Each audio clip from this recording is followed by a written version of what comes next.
Bonjour à tous et bienvenue dans votre magazine Un jour une femme, ce magazine qui vous présente le parcours brillant de ces femmes qui inspirent. Aujourd'hui, nous vous présentons l'histoire d'une grande dame qui a su réaliser son rêve, c'est lui de devenir une grande styliste et ce, malgré les obstacles rencontrés.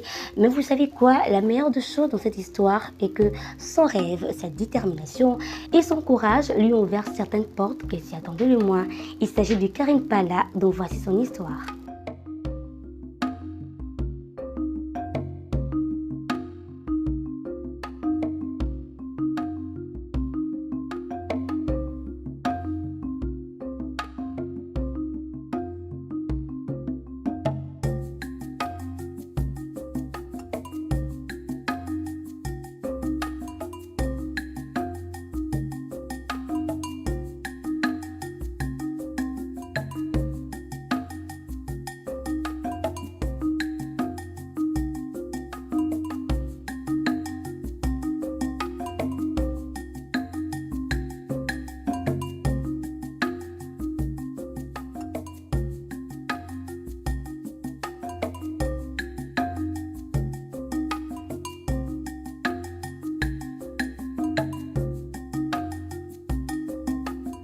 Karine Palla, elle est mariée, mère de 2 enfants, mariée à Maître Jean-Marc Kabasele. Elle est couturière, styliste, modéliste, actrice, présidente de l'ONG Losanganya, qui a pour but la formation et l'encadrement des jeunes désœuvrés, des filles mères et les orphelins du sida. Karine Palla est présentatrice de l'émission Monzele à la radio-télévision nationale congolaise, une émission qui parle de la mode. Karine Palla est l'initiatrice du festival MAC, mode africaine sur calendrier et catalogue. Elle est encore la chargée des relations publiques adjointes de SEMESCO, qui est le collectif des modélistes et stylistes du Congo. Chez moi, la mode c'est inné parce que depuis toute petite, j'ai rêvé de devenir une couturière de renommée internationale. Raison pour laquelle, quand j'ai fait les humanités nutritionnelles, juste après, j'ai décidé de faire la mode. Et j'ai fait la mode ici à Kinshasa, une formation accélérée. Et puis, je suis allée perfectionner à Abidjan. Donc, pour moi, la mode c'est inné. Donc, depuis toute petite, j'ai rêvé de devenir une grande couturière. Moi, j'ai grandi chez ma grande sœur, mais à l'époque, mon beau-frère et ma grande sœur étaient catégoriques. Ils ne voulaient pas que je fasse la mode. Pourquoi? Ils ont dit que la coupe et couture, c'est pour des gens qui sont moins intelligents. Raison pour laquelle ils avaient décidé pour moi, pour que je continue avec la nutrition diététique. Alors moi, j'avais dit non, je dois faire la mode. Et la vie était partagée comme ça dans la famille. Il y a ceux qui étaient pour et ceux-là qui étaient contre. Mais finalement, quelques années plus tard, ils m'ont laissé faire la mode jusqu'au jour d'aujourd'hui. Pourquoi Abidjan? C'est parce que à l'époque, il y a ma grande sœur qui était abonnée dans un magazine comme ça, Amina, un magazine qui parle de la femme, de la mode, de la femme. Alors j'avais vu qu'il y avait un cours, une formation accélérée. Alors je voulais faire la mode parce qu'il y avait des modèles tellement, des modèles qui étaient vraiment éblouissants. J'ai regardé dans les magazines Amina et c'était des modèles des Ivoiriens. J'ai décidé alors, j'ai dit bon, je dois poursuivre quand même la formation à Abidjan. Raison pour laquelle quand j'ai fini ici, j'ai eu des contacts là-bas. Je suis allée là-bas pour la perfection. Ça s'est bien passé. Parce que au bout déjà de 6 mois, déjà, j'étais déjà à la hauteur des créer des modèles, hein, des jolis modèles. Et pourquoi pas, au bout de 6 mois déjà, j'étais capable d'organiser un grand défilé, tout ça. Mon surnom au Capi de la mode, c'est Monsieur de Breteuil. C'est lui qui était le responsable du magazine Amina. Donc, c'est lui qui avait qui m'avait baptisée Okapi de la mode. Pourquoi? Parce qu'il voyait les créations que j'envoyais pour la publication du magazine Amina. Alors il disait non, cette fille, non, non, non, non, elle est formidable avec ses modèles, tout ça. Elle a dit en tout cas, elle est vraiment Okapi de la mode. Donc elle a tiré de Okapi à partir d'ici, parce que Okapi c'est un animal qui est rare, qu'on retrouve ici au Congo. Alors dans Okapi, on voit l'élégance aussi, la beauté, l'élégance. Elle a jugé bon de me donner le nom de Okapi de la mode par rapport à la beauté et l'élégance de l'Okapi, et à mes créations, tout ce que je faisais était beau. Et ma première création, pour moi, la couture, hein. Moi, je faisais déjà des petites robes, des petites chemises pour mes neveux et nièces. Là, je crois que j'étais encore à l'école primaire. Moi, je crois que c'est ce que je faisais là. C'était déjà mes premières créations. C'était quand j'avais 6 ans, non, 7 ans, 8 ans. Donc, je faisais des petites robes pour mes petites nièces, des chemises pour mes petits neveux. Ça paraît un peu bizarre quand je l'ai dit par rapport à mes inspirations, si on doit le dire. Moi, 90% des modèles, je le vois en songe. Donc, ça paraît un peu bizarre, mais je le vois en songe. Mais toutefois, la nature aussi peut m'inspirer. Par exemple, en cours de route, je peux voir un arbre comme ça, une jolie fleur. Ça peut aussi m'inspirer. Mais généralement, 90% de mes modèles, je le vois en songe. Dans ces domaines, bien sûr, il y a aussi des difficultés. Par exemple, j'ai dit tout au début, quand tu commences avec ce travail, c'est difficile déjà d'avoir des clients. Pourquoi? Parce que, par exemple, tu n'es pas encore connu, ou encore, on ne connaît pas encore ce que tu fais. La touche peut-être de Karine Pala. Et souvent, quand tu as un atelier de couture, les gens de l'État, quand ils viennent par rapport aux documents, ils dérangent aussi, et l'électricité. Vraiment, l'électricité dérange parce que c'est presque tout le jour qu'il n'y a pas de courant. Et pour coudre, quand tu dois coudre, il faut nécessairement qu'il y ait le courant, parce que tu dois repasser, tu dois perler. Alors, sans l'électricité, ça nous dérange, ça nous cause vraiment des difficultés. Karine Pala, dans ses créations, si je dois dire, donc moi j'aime l'élégance. J'aime l'élégance, et dans mes créations, j'aime aussi travailler de motifs, cadrer le dessin, et aussi les gens, quand ils regardent le modèle de Karine, ils disent Karine exagère un peu, peut-être des manches, le buste. Karine aime déranger. Moi, j'aime la mode qui choque. Hein, par rapport à mes créations, j'aime ce qui choque. Quand je porte quelque chose, les gens doivent dire « mais ça, c'est quoi ça, hein? Waouh, mais ça, c'est quoi ça, hein? D'où vient cette inspiration ?» Donc, parce que la mode doit choquer. Donc, quand on voit la mode de Karine Pala, souvent, ça choque. Mais dans le bon sens, bien sûr. En tant qu'artiste et comédienne, c'était... Bon, comment je suis arrivée là, c'était toujours dans le souci de faire la mode. Parce qu'à l'époque, il n'y avait pas encore il n'y avait pas des réseaux sociaux. Le cours que je voulais faire par correspondance, c'était à Abidjan. Et à l'époque, je n'avais pas de boîte postale. Alors, c'est mon petit frère qui m'a raconté un jour qu'il connaît un monsieur qui travaille, qui fait des photoromans. Alors, mon petit frère a dit, est-ce qu'on peut le voir? Comme ça, lui, il peut t'aider par rapport à sa boîte postale. On est parti voir monsieur, et le monsieur, Femba Kamumbanga, paix à son âme, est arrivé chez lui. Il m'a regardé, il a dit, tiens, Madame Karine Pala, Mademoiselle Karine Pala à l'époque, parce que je n'étais pas encore mariée, il a dit, non, tu as une belle taille, est-ce que ça peut te déranger que tu fasses le photoroman? Moi, j'ai dit, non, non, monsieur, moi, je ne suis pas venue pour ça.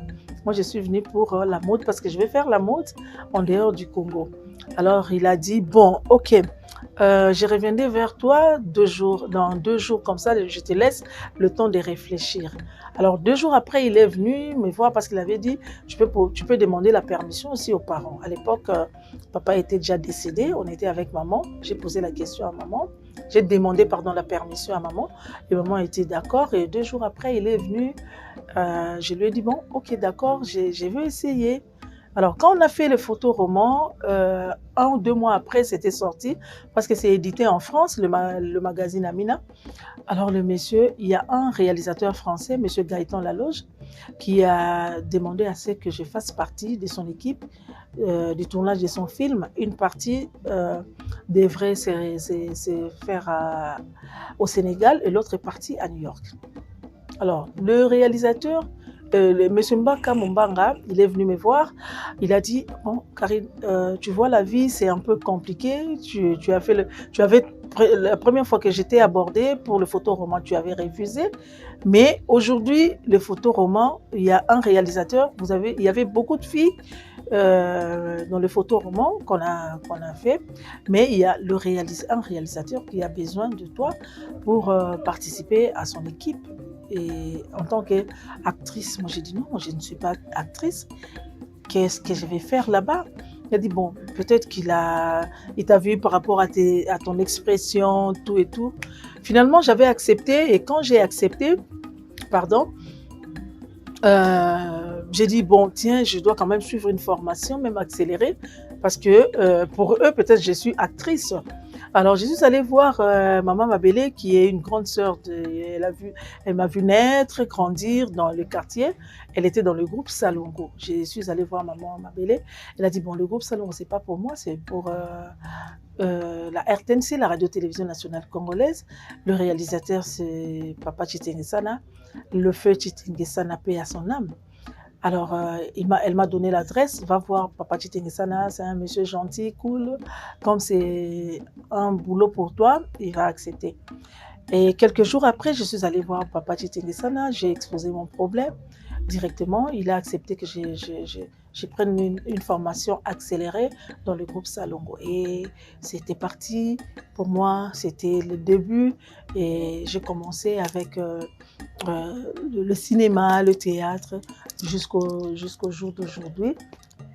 Et je ne savais pas que c'est grâce au cinéma, grâce à ce qu'on appelle ici le théâtre populaire, que le nom de Karine Pala allait être vraiment connu par le public. C'est parce que dans le théâtre, j'ai mis mon savoir, c'est-à-dire en tant que styliste, j'aime toujours m'habiller par rapport au rôle. Le costume que j'utilise, c'est par rapport au rôle. Et c'était parti. Quand les gens regardent le théâtre aujourd'hui, on voit, mais Karine Pala s'habille bien. Mais qui fait pour elle cette tenue? Non, vous ne savez pas. Elle est styliste, elle est couturière. Alors, je ne savais pas. Je dirais que toute chose concourt au bien de ceux qui aiment Dieu. Et c'est par là que j'ai eu aussi le goût de demeurer jusqu'au jour d'aujourd'hui dans le cinéma. Maman Mabé, c'est une série où j'ai joué, c'était la première fois que je joue dans le groupe Salon, où j'étais la fille de Maman Bomengo, ma grande sœur était Essengombia et moi j'étais une Rwandaise. J'étais une Rwandaise dans la série et Maman Bomengo, elle était mariée à un Congolais. Et ils ont eu Essengo et après, juste après, il était marié à un Rwandais. Et j'étais le fruit de leur amour. Et c'est la première série que j'ai jouée, c'était formidable. La difficulté, ça ne peut pas manquer, étant donné que c'était la première fois que je joue. Pourquoi? Parce que moi, arrivé dans le groupe Salongo, ce sont des gens que j'ai regardés à la télé. Et arrivé sur place, je n'arrivais pas à jouer avec eux. Je ne faisais que rire. Et je me rappelle un peu, Maman Boli s'est fâchée tout le temps. Mais Karine, tiens, hein? On n'est pas venu ici pour rire. Mais comment tu peux nous faire passer le temps comme ça, hein? Concentre-toi, hein? J'ai riais à tout moment. Mais avec le temps, j'ai eu l'habitude et maintenant ça va. Le domaine des cinémas influence directement mon domaine de la mode. Pourquoi? Parce que dans les cinémas, j'ai eu à travailler par rapport à mon costume et le costume généralement de ceux qui jouent avec moi, je les aide aussi par rapport à leur costume. Et par là, les gens ont maintenant l'habitude de détecter directement que Karine Pala, tiens, qu'est-ce qu'elle a mis là? C'est beau, hein? Mais non, tu sais pas que c'est une couturière? Et Karine Pala, c'est une couturière, elle est styliste. Vraiment, ça influence, positivement en tout cas, ça influence. Et par là, j'ai eu beaucoup de marchés. Je vais représenter la RDC partout au monde. On m'invite ici à la RDC, en Afrique, en Europe, en Asie, en Amérique. Et surtout aussi, c'est grâce aussi au cinéma. Les gens peuvent facilement avoir le contact de Karine Pala. Et par là, on m'invite un peu partout pour représenter la République démocratique du Congo dans le domaine de la mode. Par rapport à l'écriture, je dirais que à force de rester avec ceux qui ont l'habitude de le faire, parce que toute modestie mise à part, je suis du groupe Salongo. C'est un groupe qui est une maison mère, si on doit le dire, un groupe théâtral qui a formé des grands leaders. Et dans ce groupe-là, déjà, le feu Chitengesan a donné la chance à tout le monde. Si tu as un scénario, une histoire à raconter, tu peux raconter, vous pouvez écrire ensemble. Alors, il donnait la chance à tout le monde. Et étant donné que je suis la cadette du groupe Salongo aussi, donc ça m'a inspiré parce que on peut pas manquer des histoires à écrire. Parce que dans la vie courante, dans les quartiers, là où on vit, là où on travaille, il y a des histoires, toujours quelqu'un a une histoire à raconter. Raison pour laquelle moi aussi, comme étant du groupe Salongo, j'ai beaucoup appris et j'avais déjà commencé à écrire, à raconter des histoires. Quand j'ai évolué aussi avec Monsieur V12 Kwanzambi, j'ai raconté des histoires comme ça, on écrivait des scénarios avec eux. Et c'est pas que j'ai commencé ça aujourd'hui, ça date quand même de longtemps. Et aujourd'hui, malgré j'arrivais déjà à écrire, je n'avais pas suivi une formation. Mais aujourd'hui, je viens de suivre une formation depuis l'année dernière à Mabouké TV. J'étais parmi les étudiants qui ont suivi une formation avec un grand réalisateur ivoirien, M. Ba, qui réalise surtout des séries à 20, 40, 60 épisodes qu'on suit dans des chaînes comme A+, dans des Canal+. Alors, des films dans des Canal+. J'ai suivi encore une formation pour ajouter à mon savoir à ce que je faisais déjà. Et il nous a encore beaucoup appris. Et si je dois citer quelques séries que moi j'ai eu à écrire, je vais voir déjà le cœur de l'homme. Ça, je l'ai fait il y a cela 1 ou 2 ans. Le cœur de l'homme, Ma moitié, Les deux sœurs, Laura la Boniche, en tout cas beaucoup de séries que j'ai eu à écrire ou à réaliser aussi. Le nom Wenge, c'est le nom de scène. Moi, je m'appelle Karine Pala. Non, le nom c'est Pala, post-nom c'est Njadi et le prénom c'est Karine. Le nom Wenge, c'est un nom de scène. Alors, dans le groupe Salongo, on donne toujours des noms qui ont une signification. Quand tu viens dans le groupe Salongo, généralement, on n'aime pas garder nos noms. Là, c'est Papa Chitengesan qui disait, nous sommes les Congolais, nous devons utiliser nos noms, hein, le nom qui ont une signification. Alors, moi, quand je suis arrivée dans le groupe Salongo, on a dit, bon, quand j'ai joué Mahama B, ils ont dit non, il faut carrément donner notre nom à Karine. Ils ont commencé à donner des noms, finalement, Chaba a dit non, moi je vais baptiser Karine Wenge. On lui a dit, pourquoi Wenge? Il a dit, premièrement, parce que par rapport à son teint, elle est noire, hein, par rapport à son teint, on voit le bois Wenge. Et deuxièmement, parce qu'elle vient de la commune de Bandal, là où est né le groupe Wenge Musica. Alors, c'est mieux qu'elle soit baptisée Wenge. Alors, les autres ont dit, oh, génial, pourquoi pas qu'elle garde ce nom. Alors, ils m'ont baptisé le nom de Wenge et jusqu'au jour d'aujourd'hui, j'aime beaucoup ce nom et je le garde jalousement.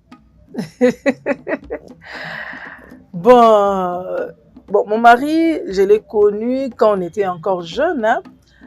Il a tellement confiance en moi, il me connaît très bien, mais qu'est-ce qu'il a fait? Il s'est habitué avec, il s'est familiarisé, disons. Il s'est familiarisé avec mes collègues artistes. Il s'est familiarisé avec eux. Pour eux, en tout cas, pour lui, pardon, ils sont mes frères. Ils sont mes collègues, ils sont mes frères. Mais des fois, il est aussi jaloux. Hein. Souvent, quand le théâtre passe, il n'aime pas regarder. Il n'aime pas souvent regarder. Il est un peu jaloux, oui. Mais il sait que ce sont mes collègues. Il a confiance en moi. Belle famille aussi. Je me souviens à l'époque, quand j'ai joué dans les magazines à Mina, dans le photoroman. Mon beau-père, il était fâché, il était vraiment fâché. Il a dit, mais tiens, comment une femme comme ça, elle doit être exposée, tout et tout. Il était vraiment fâché, mais mon mari m'a défendu. Il a commencé à me défendre depuis quand on était encore vraiment jeunes, mais il m'avait défendu. Mais finalement, ils ont accepté, ils ont trouvé que bon, c'est mon boulot, j'aime bien, ça n'a rien à voir avec je ne sais pas quoi, mais ils ont accepté, ils savent que notre belle-sœur, la belle famille, ils savent que c'est notre belle-sœur, c'est son travail, elle est artiste. Et puis, quoi d'autre? Ce qui m'a motivée, je l'ai dit, je crois, dernièrement, j'ai raconté comme ça à mes enfants, je disais, je ne savais pas que mon papa me formait déjà. Quand j'étais encore à l'école primaire, pendant les vacances, notre papa nous disait, bon, il nous rassemblait comme ça dans la famille, il nous disait, vous êtes déjà pendant les vacances, qu'est-ce que vous voulez faire pendant les vacances? Il faut vendre quelque chose, il faut vendre pour gagner un peu d'argent. Alors, chacun disait ce qu'il veut vendre pendant les vacances. Et moi, j'aimais vendre les biscuits, les bonbons, comme j'aimais tellement manger ça. Et quand je vendais, j'ai profité aussi pour mettre quelque chose dans la bouche. Alors, et à la fin des vacances, notre papa nous disait, bon, il nous appelait, bon, moi je faisais comment? Il allait avec nous au marché, comme nous habitons non loin du marché, j'achetais un petit carton de biscuits et un petit carton de bonbons, et j'allais juste au coin de l'avenue, là où il y a l'arrêt des bus, je mettais ma petite table, là, je vendais des bonbons, des biscuits, et à la fin des vacances, donc, notre papa nous disait, on venait avec ce qu'on avait, l'argent qu'on avait gagné par rapport à ce qu'on vendait. Alors moi, à la fin, il nous disait, bon, cet argent, je vous avais dit de vendre parce que vous allez acheter les cahiers, l'uniforme, hein, vous-même, vous allez préparer votre rentrée scolaire, payer le Minerval. Et à la fin, il nous disait, combien tu as gagné? Finalement, il disait, bon, c'est votre argent des poches. Mais moi, je ne savais pas que notre papa nous formait déjà par rapport à l'entrepreneuriat. Alors, au fur et à mesure que je grandissais à l'école, souvent arrivé à, je crois, en première ou deuxième CO, j'ai vendu des sous-vêtements comme ça à l'école. J'ai vendu à mes copines tout et tout, des vernis, tout ça, des babouches. C'était déjà l'entrepreneuriat parce que j'étudiais et j'ai profité pour vendre aussi. Et plus tard, en 2023, lorsque j'ai reçu un trophée venant du président de la République en tant que meilleure femme artisane 2023, j'ai dit en tout cas, pourquoi ne pas booster les jeunes par rapport à l'entrepreneuriat. Moi, j'étudiais et je vendais aussi. J'arrivais à vendre quand même et cet argent-là m'aidait, ça m'aidait beaucoup par rapport à mes études. J'ai aidé aussi mes frères et sœurs par rapport à ce que j'ai gagné. Et j'ai dit, pourquoi ne pas aider aussi ces jeunes gens, leur montrer aussi que vous pouvez gagner beaucoup d'argent étant aussi étudiant ou étudiante. Raison pour laquelle j'ai lancé la première foire, la première édition, disons, des jeunes entrepreneurs étudiantes qui va se passer ici déjà dans une semaine, le 16 mars au Musée national. Ça va commencer de 10h jusqu'à 20h. C'est pour booster vraiment les jeunes, pour booster les jeunes. Moi, par rapport au message que je dois lancer à toutes les femmes, qu'elles soient artistes, stylistes, modélistes, bureaucrates, je dirais aux femmes d'être braves. Les femmes elles doivent connaître leurs droits. Il faut aider les filles. Dès le bas âge, elles doivent connaître leurs droits.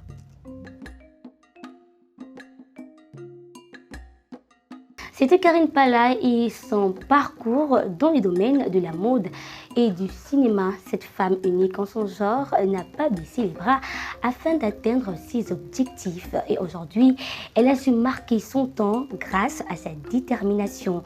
Je crois que cette histoire a trouvé place dans la vie de celles qui ont également des rêves et des ambitions. Restez fortes et déterminées dans ce que vous souhaitez, car celle qui veut, peut. Mesdames et messieurs, nous sommes à la fin de ce magazine. C'était Naomi Mukongo à la présentation et Freddy Vozantoko à la réalisation. Je remercie vous qui nous avez suivis et je remercie également l'équipe technique des TPT+. Retrouvons-nous prochainement pour un tout nouveau numéro de votre magazine Un jour une femme. Ciao.